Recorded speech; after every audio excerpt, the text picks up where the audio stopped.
Imagine that over one of the front-line nodes in eastern Ukraine, instead of a regular explosion cloud, a nuclear mushroom cloud suddenly rises.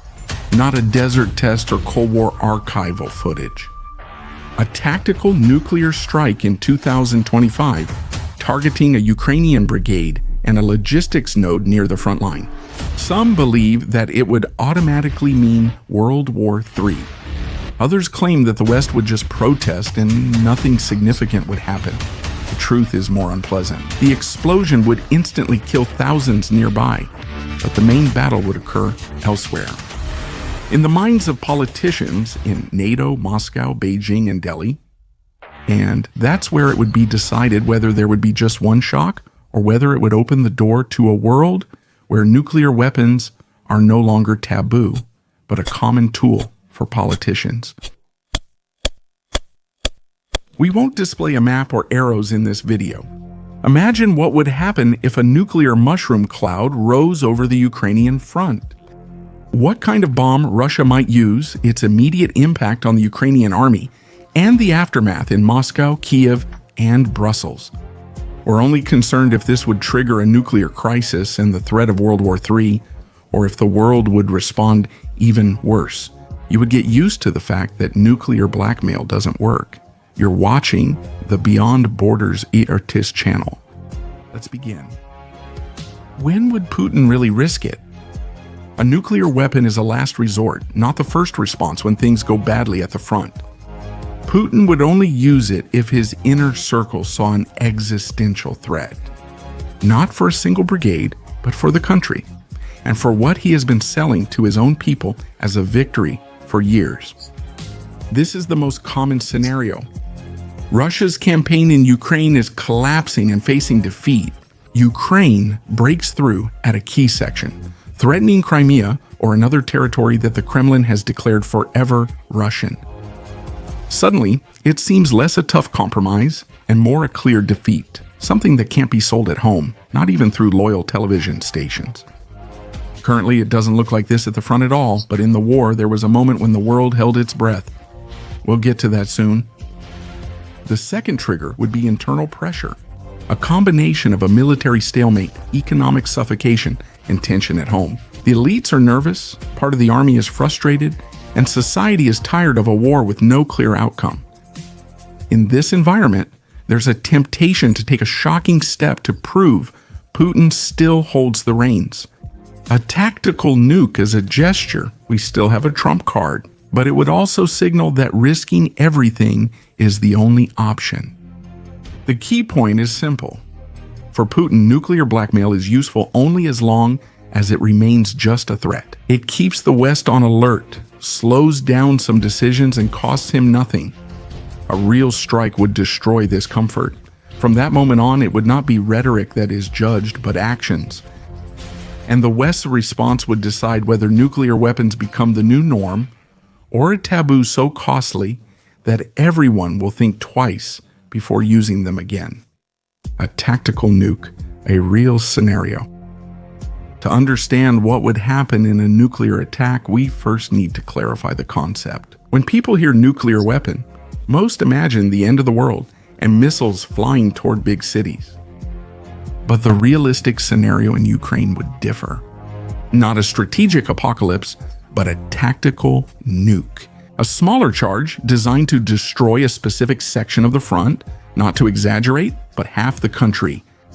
Still brutal force, just concentrated in one place. Such a weapon wouldn't be aimed at Kyiv or Lviv. The target would be more practical, a major frontline hub where as many soldiers, equipment, and logistics as possible are gathered at once.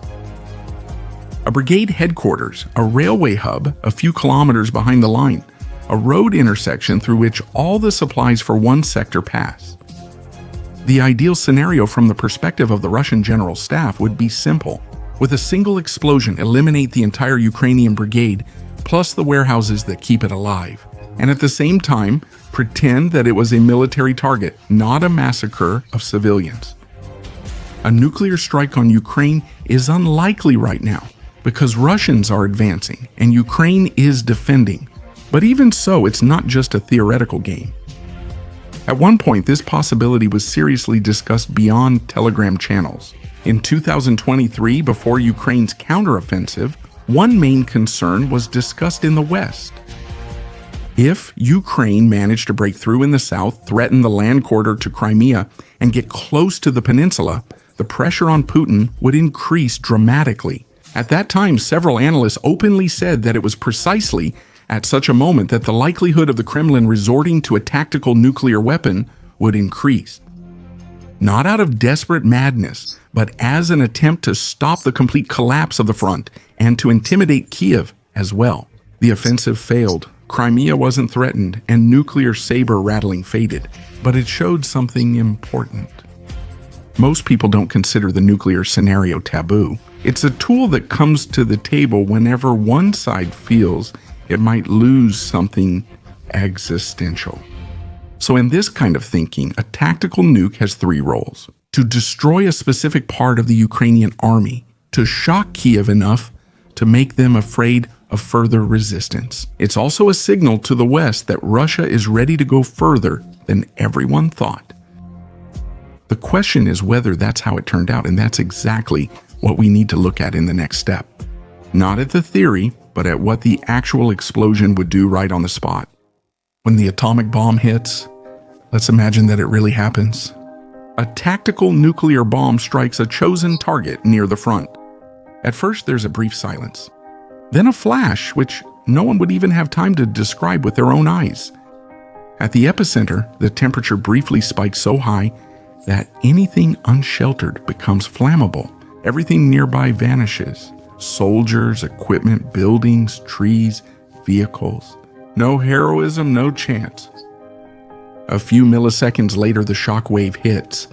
Everything that was left standing turns into rubble. Windows, armor, concrete. The Ukrainian unit that was gathered in the blast area is basically wiped out. Those farther away survive, but they're not okay. Burns, ruptured eardrums, people swept off the ground, equipment tossed aside like toys. People in trenches or bunkers have a chance. But even there, everything depends on the distance and how well the shelter was built. Then comes a moment that may be even worse than the explosion. Chaos. Radios don't work as they should. Some electronics may fail due to the electromagnetic pulse. Command has no idea what exactly happened. The first reports sound like they're from another world. Something huge exploded. Everything is gone. We have casualties. We don't know how many. The commanders have seconds to decide whether it's a conventional strike or something else. While they try to figure things out, Russian drones and reconnaissance are already mapping the outcome. Radiation isn't just Hollywood's green smoke, but precise numbers. The closest zone is deadly, even if someone survived the blast and heat. Farther from the epicenter, it's more about long-term risk. Burns, radiation sickness, contaminated soil, water. Few people on the front line handle that in the first hours. The first question isn't how many Roentgens are in the air, but who is still alive, who is able to fight, and most importantly, whether there's a risk of more strikes coming. At first, the initial phase seems successful for Russia. A Ukrainian brigade is eliminated, a logistics hub destroyed, and the area is becoming a gap in the defense. If all went as planned, Russian troops should be ready to exploit the shock and chaos on the Ukrainian side. Here's the first paradox. Once a nuclear weapon is used, the conflict is no longer ruled just by military logic. Getting hit is just the start. What's much more important is what happens in those same minutes in Kyiv, Brussels, and Washington. That's where it will be decided if this is the only mushroom cloud or the start of something unstoppable. The response of Kyiv and NATO. The moment the first atomic bomb hits, Kyiv is fighting two parallel wars. One fights at the front, the other in people's minds. First comes the shock. The command must determine the basic facts. Where did it hit? How large was the explosion? Is another strike possible? The opening minutes are chaotic. Air defense reports a launch. The radar saw a flash. Units in the area are silent. The picture only comes together when the first news fragments arrive. Something huge exploded. The unit in the area is destroyed or cut off. The zone is contaminated. Kyiv has 3 immediate tasks at that moment. Stabilize the army, stabilize the country, and get the West on their side. Preventing panic is vital in the army.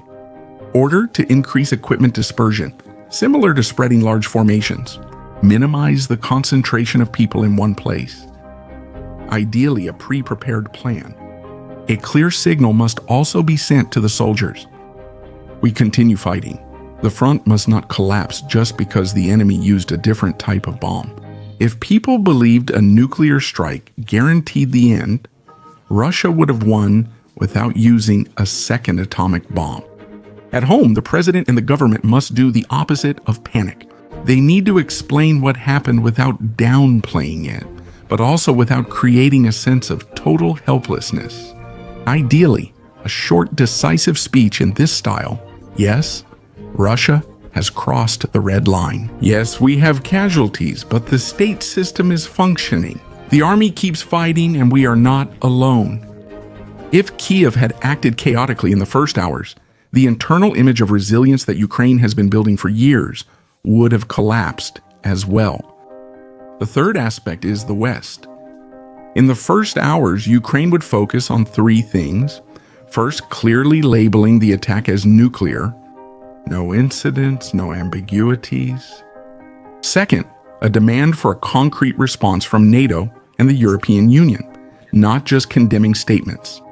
And third, new aid packages that would make Ukraine an even tougher target, not a victim being pushed toward surrender. In practice, this would mean pressure to deliver what was previously taboo. Long-range missiles, certain types of aircraft, and possibly a NATO military presence in the form of air defense outside Ukrainian territory, but in its favor. In Brussels and Washington, there would be a parallel race between time and nerves. Several scenarios exist for responding to a nuclear strike, but in reality, there are 3 main options. The first option would be a maximally tough response without a direct nuclear retaliation. That means a complete embargo on Russian energy for the entire world, tough secondary sanctions against banks and companies that still help Russia, and a package of military measures. From immediate deliveries of the most advanced equipment to Ukraine, to direct conventional NATO strikes against selected Russian units on Ukrainian territory or against part of the Black Sea Fleet. The message is clear. A nuclear strike will cost you your military edge and cripple your economy. The second line would be tough sanctions and massive arming of Ukraine, but without a direct NATO attack on Russian units. That's the scenario favored by countries most worried about a direct conflict between the alliance and a nuclear power. In reality, this would mean a flood of weapons for Kyiv, unlocking everything that had been blocked until now, and total isolation of Russia in trade and finance, possibly even deploying new NATO units on the eastern flank. But no NATO-starred missiles landing directly on Russian positions. The third line would be a weak response. Tough talk, new sanctions on paper, but without fundamentally breaking the existing red lines. This is exactly what the Kremlin would want. It would prove nuclear blackmail is effective. That the world may protest, but in reality, it doesn't want to risk anything that could lead to a direct conflict between NATO and Russia. At the same time, Moscow would operate its own crisis team. The Kremlin would need to sell the nuclear strike domestically as a forced defensive move, while also carefully monitoring how far the West is willing to go. If the response was milder than the Kremlin expected, there would be a temptation to interpret it as a green light for further escalation in the future. If it was harsher than Russian elites expected, the nuclear strike would, in hindsight, appear more like strategic suicide than a trump card. How might the world respond? A nuclear blast in Ukraine would split the world into 3 factions. Those who stand with the West, those who stand with Russia, and those who have so far tried to stand somewhere in the middle, even if often just for appearances. That third group would be the key one. China, India, Turkey, the Gulf states, Brazil, South Africa. those who support a multipolar world and oppose Western dominance. China faces a tough dilemma. Russia is a useful partner for it. Weaker, dependent, yet loudly opposes the United States of America. On the other hand, for Beijing, a world where nuclear weapons start being used as part of a normal war is a nightmare. Because if the taboo falls in Ukraine, why couldn't there one day be talk about a tactical solution in other conflicts involving China as well? Beijing would have to decide whether to publicly rein in Russia or cover for it. A strong condemnation and distancing would bring it closer to the West. A silent approval would make it jointly responsible for the end of the nuclear taboo. India faces a similar dilemma. As a nuclear power bordering Pakistan and observing China, its position is complex. For Delhi, the nuclear taboo is a shield. If the world only verbally protested a Russian tactical strike, future regional conflicts would face greater risks. India would thus be strongly motivated to at least rhetorically oppose it. The question is whether it would be willing to join tougher economic measures that would affect its own interests in trade with Russia.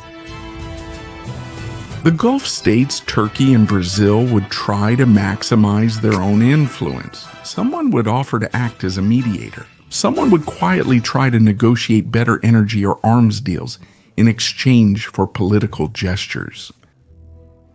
Still, everyone would face an uncomfortable question. How would they explain it to their own citizens and their own armies if they pretended that the first use of a nuclear weapon in an offensive war since World War II is just another escalation? Markets and large companies would write their own story too. Every multinational corporation, every major investor would suddenly have to take into account something that until now belonged more to security analyses than to Excel spreadsheets. Is it acceptable to operate long-term in a country that, for the first time in decades, has broken the nuclear taboo? Some businesses would quietly leave, while others would stay but under strong reputational pressure. And thus, the new dividing line would not only run along NATO and Russia, but also between states that tolerate a nuclear attack and states that actually punish it. The biggest geopolitical question would be simple. Will the rest of the world help set such a price for a nuclear attack that no one will ever want to repeat it? Or will fatigue, cynicism, and economic interests win, causing the world to move on after a few years? It happened. Let's move on. In the first case, the Russia-Ukraine war would paradoxically strengthen the nuclear taboo. In the second, it would create a blueprint for any future autocrat who finds himself cornered and is thinking about what else he can use for blackmail. Conclusion. What does all this mean? If we put it all together, the nuclear scenario in Ukraine doesn't look like a Hollywood end of the world, but rather a brutally dirty political military gambit. One blast. A wiped-out Ukrainian unit, a scorched front node, shock, chaos, corpses. And right after that, a second wave, which is even more important than the shockwave itself. Decision-making in Kyiv, Brussels, Washington, Moscow, and Beijing. A taboo that had lasted for decades would be gone in a second. The question wouldn't be what happened at the epicenter. The question would be whether the world would let it go.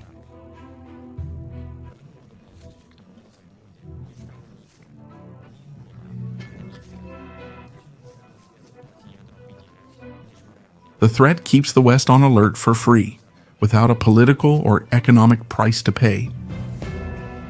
A real explosion would take away this advantage and bring serious consequences, both at home and abroad. On the battlefield, he would achieve only a brief shock on part of the front, not a miraculous victory. That's why nuclear weapons serve as insurance for extreme situations, not as a short-term plan. That doesn't mean it shouldn't be addressed. On the contrary, especially with scenarios that are unlikely but have huge consequences, it makes sense to know what would happen after the first flash. Who would have leverage? How the West would respond? What China and India would do? And if the world would finally confront nuclear blackmail to deter others? Or would we, after a few years, get used to the idea that nuclear weapons are just a more expensive and much more brutal version of artillery? If you liked the video, I'd appreciate a like and be sure to subscribe so you don't miss the next ones I'm working on. You can support my work by thanking me or clicking praise to help the video reach more people. Thanks.